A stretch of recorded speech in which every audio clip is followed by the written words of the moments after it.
So we're going to finish up here with just a couple of slides, and then we'll go to questions because we're running up on the hour.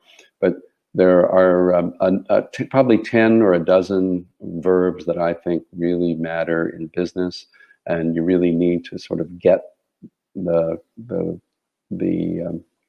these verbs right. You really need to do these things right, and talk about the C skills in schools now, rather than learning a particular discipline, but being able to be fluid and being able to communicate, collaborate, connect, cooperate. I think it was the CPR skills. The P would be to do what you do with passion and do it with principles, and to persevere. Although the song goes, know when to hold them, know when to fold them. You really need to know when your ability to persevere is just not taking you in the right direction. And respect and reputation means so much, and reciprocity. On the other side, the aspects that I said earlier is being rude, or being finding a problem for every solution. That doesn't help.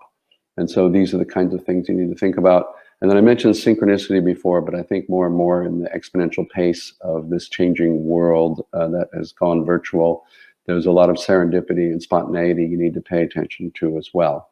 And so the future, I think, is for people who are really good at some of these characteristics and can show that. You also need to find the balance. And I've always liked this quote by Reinhold Niebuhr, sometimes called the Serenity Prayer. But these days, you really need to have a sense of what you can do if you're going to try to change the world. And it's great to have a huge blue sky ambition, but it needs to be tempered with at least one foot in the reality of the world. So I encourage you all to be a doer, do well, and do good. And I'm going to take questions now for the next 10 minutes. If I see some, I'm sorry about the sharing. I've had to do it differently, but hopefully you've been able to see the slides